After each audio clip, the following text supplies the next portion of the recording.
We're going to talk later in the show to Leonard Pitts, one of the journalists I've respected the most over the course of my career, about some of the politics and racial politics of Florida and some ground we've covered around here a lot, and he's covered the terrain he's covered for many decades. So we're going to celebrate the end of his career later in the show. But Billy, locally, regionally in Florida, I'm not sure that people who are listening to this nationally necessarily know what these hurricanes, the size of these storms, what they do, even as we're in the middle right now of video being released in the areas where the weather channels weren't, because they couldn't be, because they were so dangerous that you and your truck and your camera would have been flipped into the ocean and killed.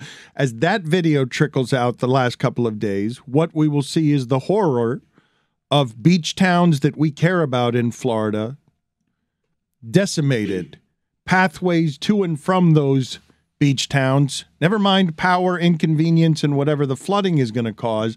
I don't think people nationally understand the size of this storm yet, because video is trickling out slowly of just how bad this is, what has happened here to Florida.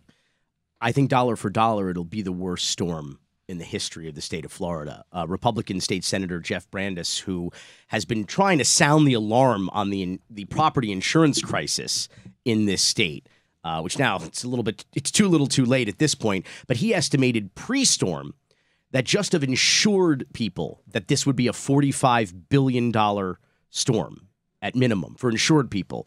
That's, forget for a moment all the uninsured people and properties in this state.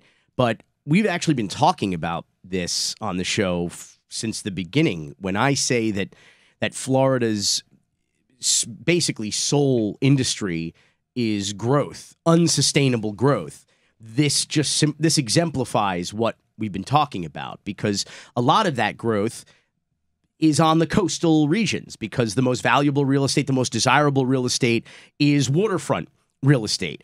And in the case of the Gulf Coast, the path of Hurricane Ian, the waters are getting warmer in the Gulf, which means that these storms that hit the Gulf and then make landfall are more powerful and more dangerous than ever. And we, according to research from Villanova University, have just drawn a larger bullseye on people, on property. Let's just look at the areas. I mean, anybody who's spent 5 minutes in Miami knows that the skyline is constantly changing. We just have, corruption, dysfunction, and nonstop construction. And most of it, we've seen in Edgewater, which floods on a sunny day, in Brickell, which floods in a drizzle. But let's look at where Hurricane Ian hit.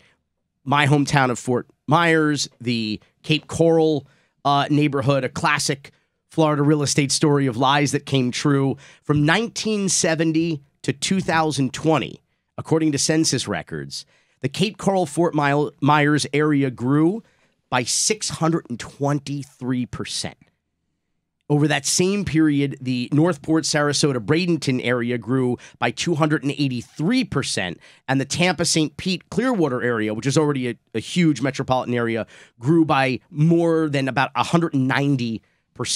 So again, we put, as a result of policy, as a result of bad governance, with minimal requirements in terms of shoring up these properties in preparation for this, i.e. building higher. We have been destroying some of the natural force fields against this, like mangroves, in order to pour more concrete. If I may stop you for just a second, okay? You have been saying for a long time here that things happen in South Florida, the Miami today is the America of tomorrow, that things, whether it's a voting crisis and a Chad vote, controversy with Roger Stone, that maybe this could have been averted 20 years ago if Al Gore had won. You have been saying, and this is not about taking a victory lap on horror, but you have been telling us that the development to all of Florida through infrastructure, corruption, through the politicization of money, that we have arrived at a point where Florida cannot withstand its corruption, its climate, that this state, which was never meant to be lived on by this many people, this marshland that was not inhabitable south of here before Rockefeller sent down people to cut through marsh that wasn't deemed livable, and they floated off to sea in boats that in 100-mile-an-hour winds because this many people were never meant to live in Florida. But now that it arguably still isn't livable. But now that they do, what they need now from their leader, their governor, is governance. They don't need internet trolling. Like, how ill-equipped are we to handle what the next 3 weeks of this are? Because that was just the first part of the horror of this thing. Anyone who's lived through Hurricane Andrew will tell you the storm is scary. The aftermath is petrifying. And that's really what if you survive the storm, that's really what can kill you. Being without power, being without home, shelter, electricity, clean water. This is and of course having to rebuild communities that you're really just rebuilding temporarily until the next major storm hits. And what I did like to see, or what I was happy to see, was an acknowledgement of reality in science. I thought that was a nice change of pace. At first, I was like, wait a second, the governor of Florida is shutting down the schools. He's forcing people from their homes with mandatory evacuations. This is their private property, Dan. These are their businesses. And he's doing it. Why? He's listening to the Marxist meteorologists. He's listening to the federal government scientists who have been who are trying to force communism through man-made hurricanes or whatever. I was happy to not hear that. I was happy to hear an acknowledgement that there is scientific reality, the acknowledgement that there was a legitimate threat to life and to property and to businesses and to homes. And I think a lot of people heeded those warnings, thank God, and evacuated. But we have to remember, this isn't just an act of God. Those people were placed in harm's way by design, by political design, by social design, by unfettered development and growth. And while it was nice to see people acknowledge the reality of this storm in a way that they don't acknowledge other crises, obviously, we have a political reality here where we have this week, with Hurricane Ian barreling down on us, the 6th property insurance company in the state of Florida since the beginning of this year went insolvent. Since last August of 2021, there have been 10 property insurance companies who've just pieced out in the state of Florida. In the meantime, people's property insurance had doubled and tripled. Citizens Insurance, which is our, dare I say, socialized insurance company. It's run by the state. It's reinforced by the state. The state helps to reinsure other property insurance companies. All a socialized kind of system here. They're supposed to be the insurer of last resort. But last week, before this storm, Citizens reached over 1 million policies, which is more than double than they had 2 years ago. And this is while these private insurers are dropping customers, tripling and quadrupling premiums, and just simply going out of business. So you had 3 straight years. This was before Hurricane Ian. 2022 was going to be the 3rd straight year that property insurers in Florida took a $1 billion loss. And now we're talking about a minimum $45 billion storm. What you're saying is that it is not unlike California with wildfires. We are going to get to the point where people cannot insure their homes, where we might already be there. We were at that point before Hurricane Ian, and now you have Governor DeSantis asking for more socialism. That's what he's asking. But he's also compromised by the insurance companies, is he not? Of course, they're all bought and paid. Yeah, I mean, of course. But more importantly, when this guy was sworn into Congress as a congressman, Ron DeSantis, one of his very first votes the next day was against the federal government providing aid to New York and New Jersey after Superstorm Sandy. Okay, and now Ron DeSantis has asked formally President Biden for 100% federal reimbursement for at least the first 60 days of Hurricane Ian recovery. Which, by the way, I think we should get that, just like I thought that New Jersey was entitled to that Hurricane Sandy relief. But make no mistake, this is socialism from a governor who has been touting a $20 billion budget surplus when over $10 billion of that was from the federal government in COVID relief funds. This whole fraud of how government works and how the world works and what gets labeled science fiction and what gets labeled Marxism and communism. Well, but no, okay, is all being exposed. But you're asking for consistency, and I think it's low on the list here as we deal with the horrors of this. I don't know that many people care about the politics of this. They do. They care about rebuilding. They care about having a safe place to live. They care about resiliency. They care about being able to survive the next one. People need help here, and I want to talk about some of the conflicts and some of the hypocrisies, but I'd also like you to explain to people who don't know the different areas of Florida or our history, the places that were just hit. They're names that don't mean anything necessarily to the rest of the country. Cape Coral or Fort Myers. These are towns that mean something to us in a Florida filled with beach towns. But they're some of the fastest growing cities in the entire country. People are moving here. People are coming here to live the Florida dream ever since 1970. I mean, we've talked about this, about the Ponzi state theory from historian Gary Mormino at the University of South Florida in Tampa. And he said that since the mid-1950s, with the advent of DDT to kill the skeeters and central air conditioning to make Florida livable year-round and not just a snowbird town, that we have had on average 1,000 new arrivals to the state every single day.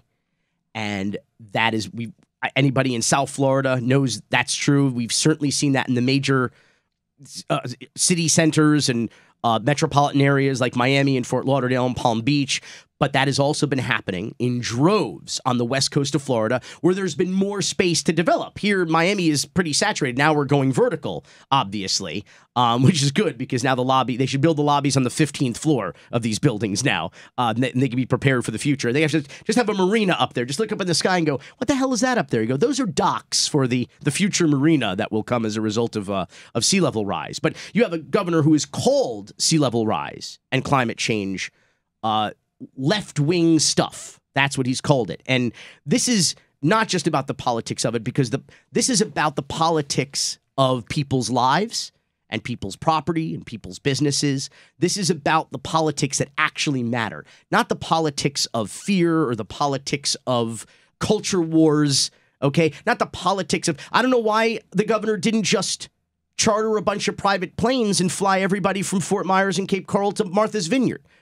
I guess he already spent that money out of the budget. This is what I'm saying. This bullshit, these shiny objects, this nonsense that does not affect our lives and in fact hurts people culturally and socially, is now having an effect, a trickle-down effect, if you will, on things that really, really matter to people, things that we really do need our government to do for us, which is to protect us, okay? Not to lie to us, not to govern, to lead, to protect.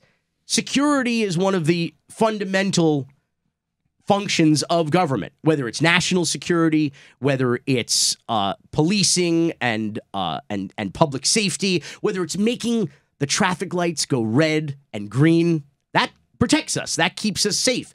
If they all go green, there's going to be a problem. Well, if there are no insurance companies, if people are going to be displaced from homes, lose their homes, can't afford their homes, today to tomorrow, they had a home in Fort Myers. Now they look up, they weren't insured, they couldn't be insured, all their stuff is gone. I don't think people understand the damage of these storms. Even the insured people, though, are going to be making claims to an empty office. That's what's going to happen. If we've already lost 10 property insurance companies in the last 12 months, 13 months, how many more do you think we're going to lose now? People are like, peace out, Florida. We can't afford to be in your state. And the state of Florida can't afford to keep insuring everybody themselves and reinsuring these property insurers. And we don't have political will to do it. Governing is hard, man. Just like police work, real police work, solving crimes, solving murders, finding really dangerous criminals is hard. It's easier to do just, okay, let's do a speed trap. Let's do a prostitution sting. Let's go harass people. That's easy. The same thing with government. It's easy to have a press conference and say, gay people are bad, and everybody goes, yay. I mean, or not everybody, but a bunch of crazy people go, yay. But it's hard to govern. It's hard to do the serious work. And we see that in Miami. Miami is a place in Florida. We don't have serious people. We don't have serious people. We have people like the mayor of Miami, Ponzi Postalita, Francis Suarez, who just endorsed Maria Elvira Salazar, the incumbent congresswoman, because he said, quote, she's our city's champion on Capitol Hill, who has fought for federal funding for our community, bipartisan climate resilience projects, and common sense immigration reform. All of this is a lie. She has voted against all of that. Maria Elvira Salazar has, I believe in the entire country, the most vulnerable and threatened real estate because her district follows the coast of Miami, all the way down south, all the way up to downtown Miami and Brickell. And let me tell you what Maria Elvira Salazar, Representative Carlos Jimenez, Representative Mario Diaz-Balart, let me tell you what they voted against as being congresspeople from Miami-Dade County. Protecting a small, valuable piece of property called South Florida. That they are there to represent, that they are there to bring money from D.C. down here. The infrastructure bill, where Florida is amongst the single greatest recipients of federal funds. They voted against it. Maria Elvira Salazar, Carlos Jimenez, and Mario Diaz-Balart voted against it with some of the biggest investments in resilience programs against sea level rise ever. The Protect Grant program established an $8.7 billion program to upgrade and reinforce existing transportation infrastructure to better withstand weather. The Storm Act, which invests $500 million for new FEMA programs to establish revolving loan funds for resilience projects. Why did they vote against this? More than $20 billion into other projects designed to create more resilient communities against sea level rise. One of those programs, the Coastal Resilience Program, invests roughly $2 billion across several NOAA programs that help coastal communities respond to flood risk, sea level rise, and coastal erosion. Why did they vote against it? They voted against the Build Back Better Act. Why did they vote against it? Which $6 billion for coastal restoration? I don't know. We'd have to ask them. I think we've invited them on this program. But I think something like socialism, comunista, what I'm saying, bullshit, demagoguery, culture wars, nonsense, to avoid governing because governing is hard. Leading is hard. Making big, bold decisions and spending big money to save your district, to save your community, to save your country, to save your Earth, your only planet. That's hard. This is the first time, it really is, honestly. I have been somebody who has weathered these storms without much of a worry, but it is hard to ignore all of the scientists who are telling you that there are trees growing in places in the Arctic that they shouldn't be growing, and that there's a doomsday glacier that will make sea level rise totally untenable, that will erase pockets of land that we have cared about. But this is the first time that I am thinking in my life, and it's a daily weariness and depression that's on me of, like, I'm not going to be able to live in South Florida very much longer. It's not going to be possible. I always thought I'd live here all of my life, but you cannot... You may. If that storm hit here, yeah, you cannot. It might have been the end. It's the first time I've ever had to consider that, and I know you're a proud Miamian, and you've just seen what you said was your hometown knocked over by this storm. Yeah, leveled. Fort Myers. Do people understand what has just hit Fort Myers? Do they understand what has just been wrought there? I think by the time people listen to this, we'll have a better idea than you and I have right now. Because we're now starting to get visuals from places where you have, nearly 3 million Florida customers without power. And by the way, that number is just customers. That's accounts. That obviously affects a lot more people. So you have nearly 3 million accounts that are down. That affects, families of people, businesses full of people who are impacted by that power loss. And of course, you have down power lines, which are incredibly dangerous. You have streets that are flooded in central Florida. Orlando is flooded. Orlando doesn't have storm surge. They're not waterfront. They are an hour in the middle of a peninsula. It's one of the safest places. When you ask the scientists, where's safe to live? Orlando is safe to live because things can't reach Orlando. It's that far inland. That's why Walt Disney settled there, because the land was worthless, because people want to live on the coast. So he's like, well, where can I get a bunch of land where nobody's going to know, where I can get a bunch of concessions from the government? Well, I'll do it here in the middle of nowhere, because who cares about this land here? We're an hour away from the beach. Nobody in Florida wants to live an hour away from the beach if they can avoid it. So that's how Orlando became a thing. It's because it was so far away, and now it's flooded today. I'm watching video of cars float by the entrance to Universal Studios, for crying out loud.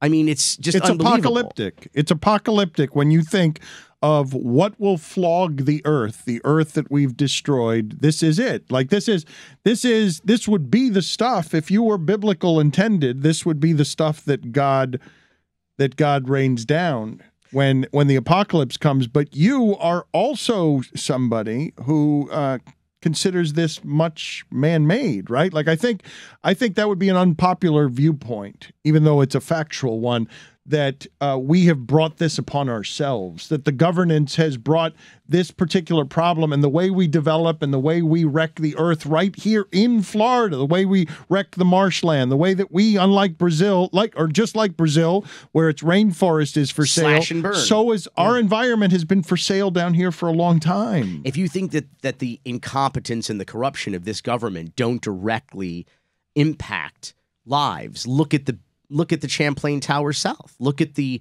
building that collapsed while over 100 people were asleep in their beds and 98 of them perished. I mean, that is the result of incompetence, corruption, and climate change. And that's what we're seeing here.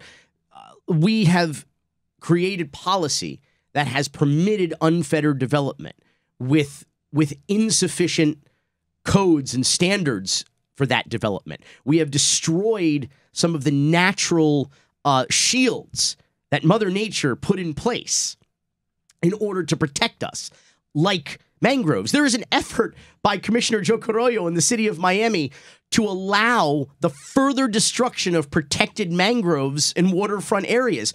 Those mangroves keep the water at bay, literally in the bay. They keep the water further away from us. Okay, they allow the water to rise and fall without it making landfall. It's idiocracy. It is idiocracy. You look at this past summer, City Hall, the city of Miami, City Hall removed their solar panels from the City Hall and have no plan to replace them. They said, they stopped working and we're just going to take them down and not do anything. This is Miami. This is one of the brightest cities in the Sunshine State.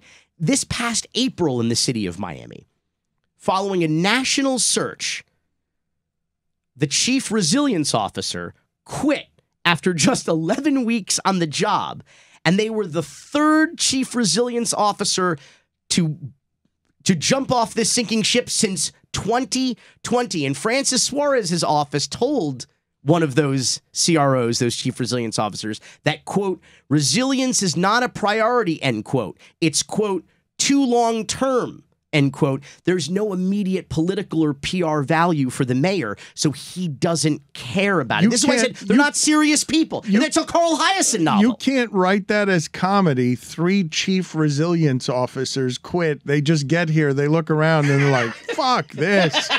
I'm not doing this. This has been deeply depressing. Sorry, not sorry. There is a lot to talk about here, but I want to talk to Leonard Pitts here. Leonard Pitts, as I'm going to fawn all around Leonard Pitts here because a career has ended too soon, and we'll talk to Leonard Pitts, famed Miami journalist, Miami Herald Pulitzer Prize winner, next. A real, honest-to-goodness journalist around here, Billy. No more screwing around with this faux journalism you and I do. Leonard Pitts is a legitimate journalist. Finally, some credibility around here. Your standards slipped. Finally, somebody around here who can represent the Miami Herald correctly with prize-winning pride. I am thrilled to be talking to you. And the only bad news I have is that you're retiring this week, because your voice is among the most important of my lifetime in Miami. No joke, Leonard. So I'm thrilled to have you on here. Well, thank you. Thank you very much. Good to be around. Good to be here. Billy, I don't know how you feel about Leonard, but he's just been such a strong voice for a long time. We've got things to talk to him about just going on in America and just how disappointing everything around here is. But I'm genuinely wounded that to hear this man is retiring. No, we need more like him in journalism. You know what I'm talking about, Billy. Well, and it seems that he is no less prolific or passionate as he was at the beginning of his career. I've been just the last several months alone. He's had it book banning, Governor Ron DeSantis, climate change, all of these issues that it seems, I don't know, I want to ask Leonard that we probably thought that we had moved past as a community, as in a nation. And I want to ask, more shitty news this week. Leonard Pitts is retiring, but I guess my question is, Leonard, what was the Miami and the America that you started your career in like compared to the Miami and the America that you are retiring in? I am retiring in the Twilight Zone. We'll just put it like that. I expect Rod Serling stage left at any moment. The Miami Herald and the America and the Miami that I started in was troubled and obviously and challenged, as I think they all have been for every second probably of their existence. But the thing that you could count on, I think, that we can't count on now was that the other side, for want of a better term, were honestly engaged. You came at it from different points of view. You had different assumptions. You had different, maybe even different desired outcomes, but there was an honest engagement and an honest desire to do what was best for the experiment called America. That, I think, was common across all political tribes and social tribes and whatever. I think we all wanted to do what was best for the country. And I think now that lip service to that still exists, but I think that as an actual fact, that is largely gone. Well, barely the lip service for it still exists. Yeah, in even fact, the lip service is on the decline. Yeah, I mean, there was a time when you had to, talk the talk, even if you weren't walking the walk. And now it seems like all bets are off. The more demagoguery, racism, anti-Semitism you can pump out into the ecosystem, the better it is for certain bases in this country. And I want to ask Billy, I'd like to talk to Leonard about that. I've heard your opinion on these things. I'd like to hear his expertise on these things, because you were leading him down a great and interesting path. Leonard, you taught, I really do feel this. You're one of the most important voices in American media, and you taught Miami over many decades. You've taught Miami how to hear another voice. So as you see the deterioration of the last 6 years, when you have been reasonable and patient for, the entire time at the Herald, asking for fairness, for equality, with grace, and to see the deterioration of just the last 6 years has to be surprising to even you, who could walk into these things as a cynic. It's surprising, but I think the better word is disappointing. Because I keep saying the cliche that people say is we're better than this, and that annoys me, because demonstrably, arguably, we are not better than this. But the thing that they miss is we are supposed to be better than this. We could be better and should be better than this, and yet we're not. We have chosen, many of us, not to be better than this, and that's the part that absolutely drives me crazy. There's absolutely nothing. I always default back to the Abraham Lincoln speech from, I think it was 1828 or 38 or whenever, the Lyceum speech, where he said that no foreign power can destroy us. If destruction be our lot, it must come. We ourselves must be its authors. We must live together as free men, or die together, as whatever the rest of the quote goes. And that is all. It amazes me how that was true almost 200 years ago, and it is yet true and coming true today. This isn't Russia, except to the degree that maybe, they fed misinformation into our political ecosystem. But this isn't Russia or China or Korea or any of our international opponents coming and doing this to us. This is us doing it to us, because we can't bring ourselves to live up to the stuff we said we believe. We hold these truths to be self-evident, yada, yada. We again, lip service, but we can't bring ourselves to live up to it. And that just drives me crazy, because we are in a place of where we don't have to be. We absolutely do not have to be. Can you explain to me, as someone who is retiring, Nah. whether or not you feel hopeless and helpless that you did such great work and you retire, the exit ramp is around this America. This, like, you did such important, great work, and it's like, wait a minute, it feels in some ways worse than what you were writing about 25 years ago. It is worse, and as to how I feel, it depends on the day. It depends on the day of the week. I try not to be too incredibly hopeless. As I've been telling people, I feel myself becoming that guest you don't want to invite to the cocktail party because everybody leaves feeling like slitting their wrists. So, I am trying not to be that guy, but I'm trying to balance that with also being honest. And those two things there's a lot of tension between those two things, and it's really kind of difficult. What I feel like, there's a press conference Kobe Bryant did at the end of one of the years where they didn't win a championship, and he said, I feel like I've wasted a season. I've wasted a year, because for him, his mentality was any season that doesn't end with a ring is a waste.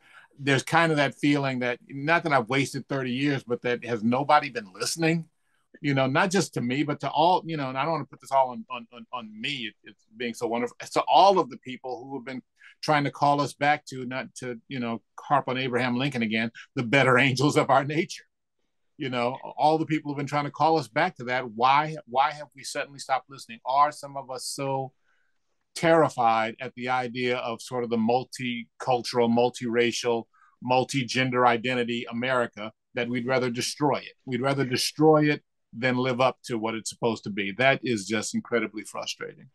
And to that point, Leonard, you made the point earlier that there was a time when we had two major parties in this country that consisted mostly of serious people with serious ideas, perhaps with some serious disagreements on policy and how to move forward, but we were moving forward regardless. Yeah. And so now I'm trying to, with the possible exception of Miami in 1980, with the English only ordinance kind of taking us, a step back, it still felt like two steps forward, one step back. But now it feels like there is a significant number of Americans, tens of millions of Americans, who want to literally move this country backwards, whether it's rights for people of color, for women, for LGBTQIA.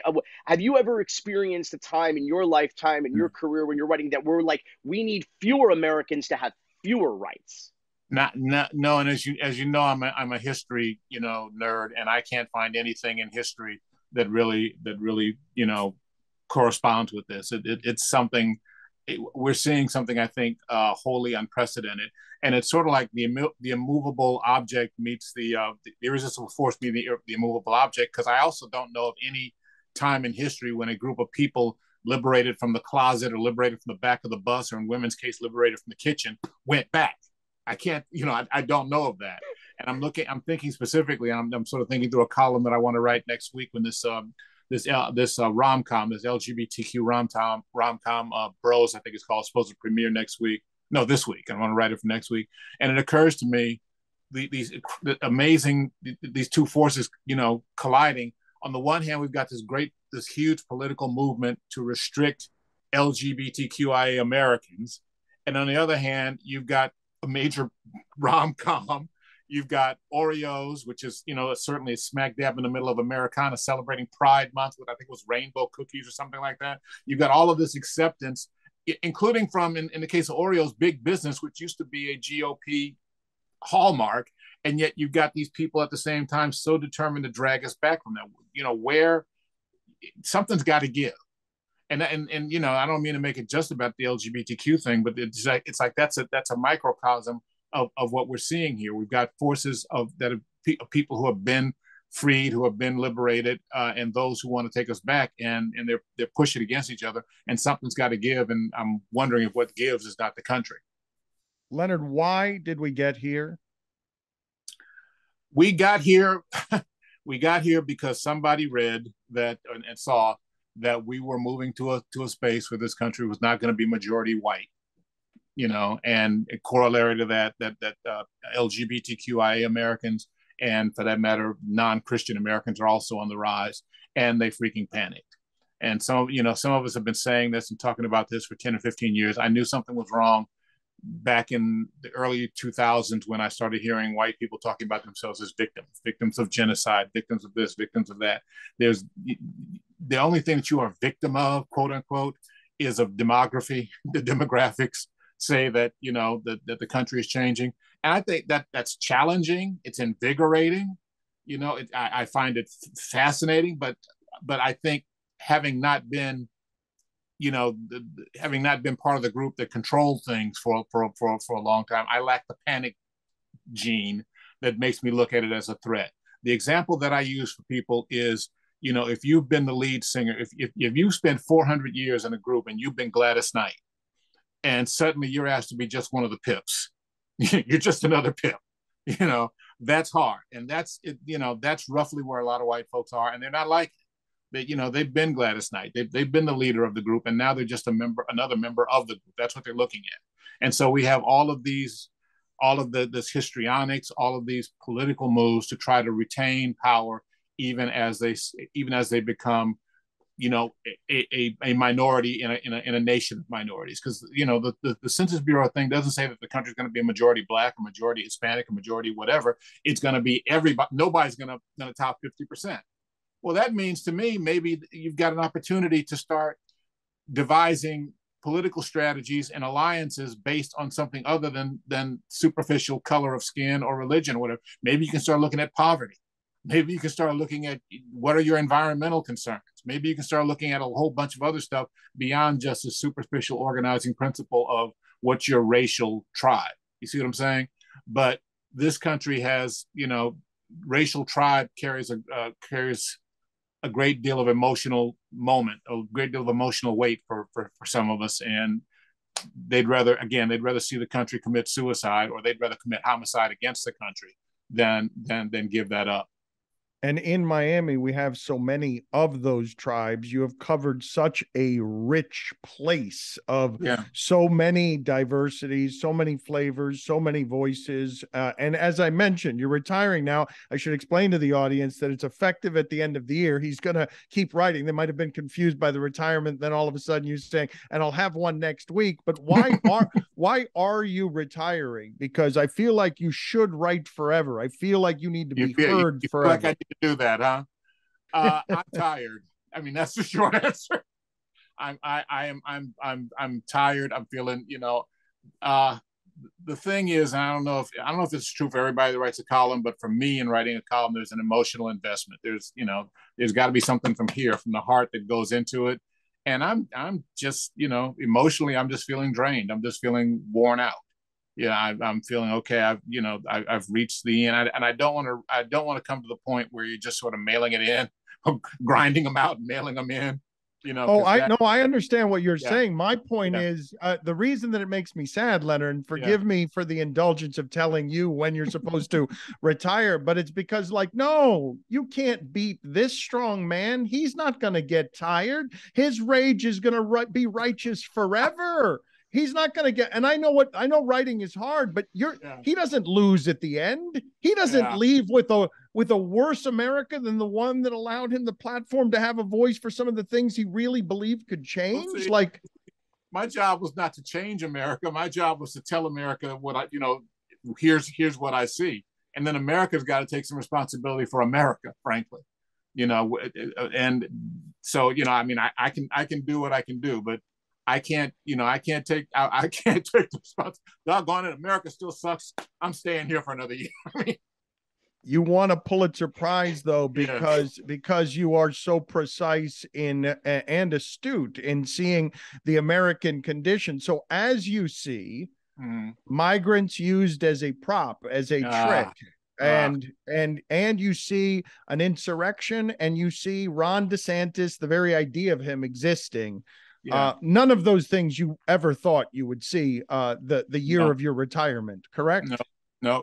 I mean, no, I didn't. But on the other hand, I delayed retirement because I wanted to see the 45th. I didn't want to leave while the 45th president was still around.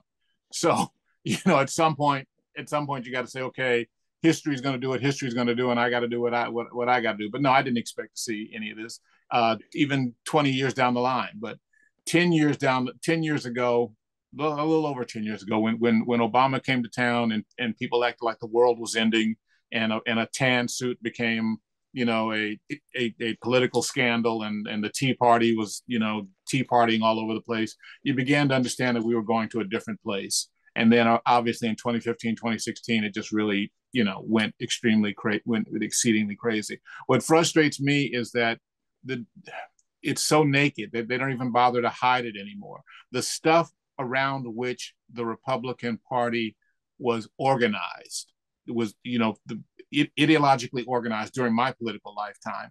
All that stuff they've jettisoned as it's come into conflict with their need to preserve this white hegemony. The FBI, we used to love the FBI, didn't we? No, not anymore. Russia, we used to hate Russia. We were never tough enough. Oh yeah, now we're okay with Russia, okay? What else? The police, they sound like NWA. Basically,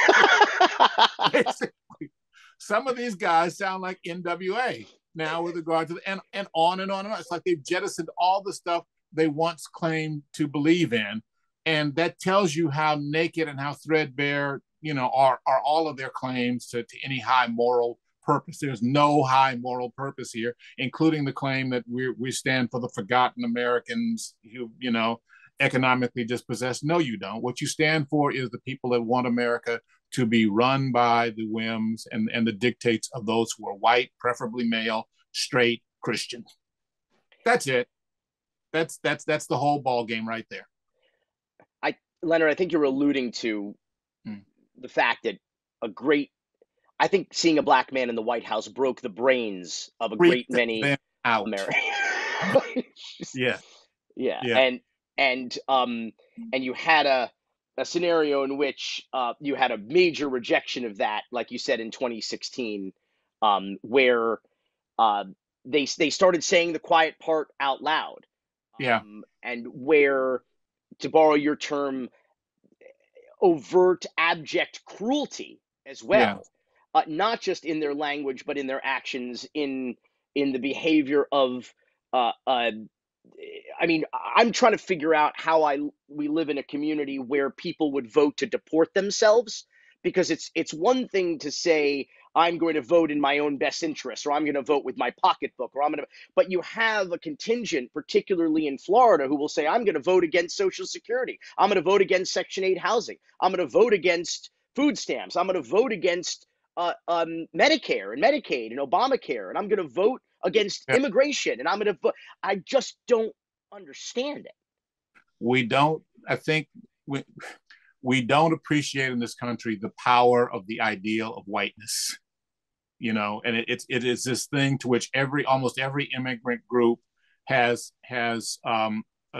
aspired throughout the course of American history. When you read books on the construction of whiteness, construction of race in this country, it becomes absolutely clear. One of the more poignant things, a very poignant thing that I was told, and I guess it was 2004, 2005, I was in Dearborn, Michigan, speaking before a Muslim American group, and we were talking about the Islamophobia that had come up since the September 11th attacks. And this gentleman, olive-skinned gentleman, did not look like Brad Pitt. We'll say, okay, not olive-skinned gentleman, obviously of Middle Eastern extraction, told me that, quote, their disappointment in what they were seeing was we thought we had become white. We thought we were white.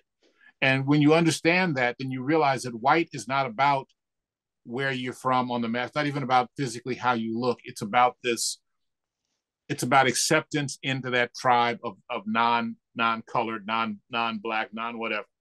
There are people. There was an LA Times story many years ago about people from Asia who would come to this country, and they be asked what they were on the immigration form. They put down white because they understood what white was. White was white was the power. White was the thing to be. If you look back on all the groups that were not considered white, the Southern Italians, the Armenians, the Greeks, now all of them, the Irish, Lord have mercy, the Irish, and the Germans at one point. All these groups had to achieve whiteness, and I think what we saw in Obama was sort of, for all of those folks, a denial of the power of what they had worked so hard to achieve. And you're right, it broke a lot of folks' brains. because the president is the nation's father figure, and hopefully someday it's mother figure, but the president is the nation's father figure. And it's got to be pretty hard to accept if you've worked that hard to achieve whiteness, and then your father figure is some, brown skinned guy with a name, not only brown skinned guy with a name Obama. It would have been bad enough if he'd been, Barry Smith, but Barack Obama just sort of dug salt into the wound, I think, a little bit. And the counter to that was, of course, the epic emblem of white mediocrity in a suit, corporate guy questioning his birth certificate, orange fraud and criminal who ransacks. I just didn't think, Leonard, that an oaf could do it. Like, I thought if someone could if someone could dismantle the government, it wouldn't be just through being shameless, like shamelessly corrupt. Yeah, I didn't either. And it kind of, again, goes to show you the power of whiteness, that for these folks, to call him mediocre is to give him a compliment. Okay. But this mediocre guy, this obvious crook, this self-confessed sex assaulter, et cetera, go down the list, this liar, is considered somehow morally superior to this black guy who, ran one of the most scandal-free administrations in modern or American history. Well-spoken, decent guy, whether you agree with his politics or not, decent guy, family, the whole schmear that you would think that we would once have considered admirable, but we can't consider them admirable because they're wrapped up in that package. I mean, someday somebody's going to do a psychological study on the emotional, hoops through which people had to jump. Americans had to jump. Certain Americans had to jump in order to hate Barack Obama while loving Donald Trump. And it's going to be a fascinating read. A very broad question after all of these years, and the final question. And again, I cannot express enough profound admiration and respect for what this man did throughout his journalistic career, because he really shaped my thinking and shaped the thinking of a lot of people. So I thank you for your work. After all of these years in Miami and elsewhere in journalism, as you get out, what have you learned? I have learned the folly of prediction. As a journalist, I try to predict very little. I have learned that just when you think you've seen it all, you haven't. And I've learned that there's good people. There are good people. Even still. And sometimes the last place that you'd want to look. And that's to the degree that anything gives me hope. That gives me hope that people are good and that people that people can and sometimes, but all too rarely, do change. One of my favorite things is to get a letter, and they come again very rarely, but to get a letter from somebody who says, I thought X, Y, and Z, and I was a real racist, so and so and so. But you've really opened my, wow, really? Okay, I'm done for the day. I mean, it isn't. I don't suppose that it feels like much of a victory, but you should know that you did make a difference. You did, and that it's not up for dispute. Your work mattered, and I don't know that a journalist has a better legacy than that. Well, thank you, sir. I'll take it. I will take it as I run for the door. Yes, and I'm sure you, like me, are heartbroken for the state of the Miami Herald and journalism, but you lasted it out to the very end, writing with dignity over a corrupt place. Yeah, the state of journalism is a whole nother heartbreaker. That just makes me sad, because an uninformed electorate is sort of easy pickings for the likes of the 45th president and the current Florida governor, for that matter, and all their cronies. Leonard, thank you so much for the work, for the career, for the time, sir. My pleasure, sir. Thanks a lot. Thanks to Leonard Pitts. We will have him on again. I want to start getting Carl Hyacin and Jim DeFede and Katie Fang and an assortment of others around here to be regular guests talking about everything that's happening in South Florida and beyond. But Billy, the forever narcissist, Billy has I've seen his documentary, God Forbid. It is wonderful. It's coming out on Hulu in November, and you've gone to great pains to point out to everybody that you've been banned that you have been wrongly banned. You're a narcissist. You're trying to bring attention to your movie. You're trying to bring controversy and sparks to your movie, and you've told people, and I assume it's accurate, that you've been banned. Who banned your movie? Wait, what good is it for you to get censored or banned if nobody knows about it, first of all? And second, all I did was tweet about it. Why is that so? Well, because no one knew you were banned until you tweeted about it. Well, that's not true. Miami New Times wrote a story about it, okay, which I shared. But you would have, even if they hadn't written a story about it. And I'm not sure you didn't leak that story to the Miami New Times. I'm not sure I didn't either.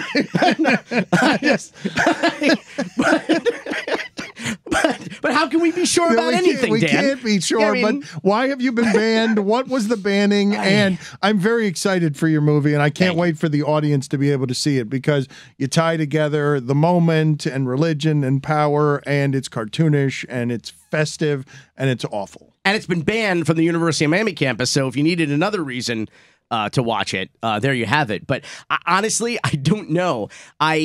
When the movie was announced, when the doc was announced a couple months ago in the trades, we talked about it here on the show. We started getting calls from people in the community, local venues, film festivals who are interested in screening it, which is par for the course. And so I thought, where else might we want to do something? And so I called my alma mater, the University of Miami, where I regularly appear on campus for events whenever I'm asked by faculty or students to teach. You often go and gas bag and sermonize and lecture, and you are an intellectual and a highfalutin elite brought to campus to tell tales of documentary and journeys and exploits. Okay, so whenever they ask me, I support my alma mater. I mean, I'm no Golden Cane or anything, but I support my alma mater, and I particularly want to help the campus community and anything I can do to help the students. And I called and I said, would you like to screen? We'll do a free screening for everybody on campus. There is a wonderful theater on campus that people who go to school there don't really know about. It's kind of hidden in the Memorial Building. It's called the Bill Cosford Cinema. It is named for the late Miami Herald film critic. Look at Whittingham giving the thumbs up. I remember Bill Cosford. I remember the Cosford. I don't know how long that's been there, but that is a secret portal into the past. The Bill Cosford movie theater on campus. Saw all the President's Men there in a journalism class. Are you serious? That's awesome. Nice. Yeah, it was really cool. I love that place. Yeah, and even like when I was there, it's like, wait, this is here? I was like a junior by the time I went there for the first time. Hang on, how many times had you walked past it? Probably at least 50. Because I had classes there in that building. Well, then it had to be hundreds then. You had to walk by it hundreds of times. It is a wonderful theater with a historic past. And Bill, look at you. You brought a great smile to Whittingham's face. Look at him. He's joyous. College. The discovered gem. Again, though. All the President's Men is one of my all-time favorite movies. God, what a great movie. Some of it filmed in the Miami Herald, I believe. Not exactly, because the Miami Herald got scooped by the Washington Post. It was a Miami story that they came down here, that Bernstein came down here, and I think Dan's talking about the actual filming. The movie, the set of the Washington Post building. I believe the movie used the Miami Herald for some of its newsroom scenes. I think that was entirely on a soundstage, the Washington Post. We will check that. This is. I'm on it. You're thinking about Mean Season with Kurt Russell. Yeah. You're thinking the one with Greg Cody. You're thinking no, about. I'm not thinking about Mean Season with Greg Cody. That is not what I'm thinking of. Wait a minute. Kurt Russell. You fools. Absence of Malice. Absence of Malice. You're thinking of Absence of Malice. Perhaps, but All the President's Men, I am not. You cannot have me making that mistake. It's not Mean Streets. No, Mean Season. It's not Mean Season. They did shoot Mean Season there. And they did shoot Absence of Malice there. And I think they shot part of all the President's Men there. I don't think if I'm proven wrong, it's okay. Why were you banned by these people? I'm still not entirely sure. You weren't actually banned by these people. Were you banned or were you not banned? It's funny because I'm leaving. I was actually on campus doing an interview with a student at WVUM, the student-run radio station, and I get a call that they're not going to screen it on campus. I've been banned because the head of the film department, whose name I have to read because I kind of don't be mean here. No, I'm trying. I need to read Whittingham, do you have a ruling back there? Was any of All the President's Men filmed at the Miami Herald building? I Googled it. I haven't found anything. I mean, it might have been like something that got like a tale that is only known in the building because you used to work there, but I I cannot find any verification of that on the It internet. didn't happen. That's a fine. I feel like I've heard that too. It might have been just from me. There are scenes that take place in Miami in the state attorney's office. I don't know exactly. I think those may have been shot down here, but I don't believe they were shot at the Herald Regardless, building. I have ground because Miami to a grinding halt with my wrongness. The wrong movie trivia, bad movie trivia. Were you indeed banned, and what is the nature Yes. of the ban, and who is copping to the ban? The director of the Cinematic Arts program, Constantia Contaxis, has banned me from screening my movie at the Cosford Cinema at the University of Miami, which I found out about when I was leaving the campus, and is particularly rich because I'm supposed to appear at the law school with Katie Fang for an event for homecoming in November. But the school in which I graduated from, the University of Communication, is now run by a censorship regime. The dean, Karen Wilkins, the head of the film department, which was one of my three majors at the University of Miami. That's what I said. I'm sorry. I know you're going to give me shit for saying that, but that's you had three of them. I had two. I only had two. Why didn't can we shake them down? You can we shame them? We should call Constantia Contaxis and ask her to come. She apparently there was mean tweets. And that's like a needle in a haystack. Let's have her on and ask her. Let's have her questioned. I want to ask her questions. But the University of Communication has a journalism school. They have a film school, and they're censoring, alumni. And again, yes, it's stupid. It's why you're showing everybody that you've been banned because of how stupid it is. It's pretty stupid. It doesn't really make a whole lot of sense. Is it because your movie's controversial, or is it going to be? I don't know. It's going to be viewed as anti-religion. I don't know. I know that students shouldn't be spending $55,000 a year to attend the school from with a censorship regime. What would in be place. the grounds for banning it? Too much religion, disrespectful to religion, complaint that it's too political. In lieu of an explanation, I can only surmise that it has something to do with the content, which you've seen, Dan. It is not without controversy. I mean, it's not only the story of Jerry Falwell Jr., the former president, or at the time, the president of Liberty University, the largest Christian university in the country, his wife, Becky Falwell, and their relationship, a 7-year, we'll call it a cuckold threesome relationship with a former pool attendant that they met at the Fontainebleau Hotel. A wonderfully Miami story. Banned. We will see if we will get it played. I want to strong arm these people. See if we can get. I want to watch a movie in that theater. I want to watch this movie in that theater. If only we knew a golden cane who could exert some pressure. Or an alum. A group of 3 Miami graduates. Let's go. I'm an alum. Let's. Yeah, but you're not one. Now let's throw this fat weight around. Let's throw this fat weight around against the university. Bill Cosford was my peer. He'd be rolling in his grave. He is rolling in his grave. He passed away.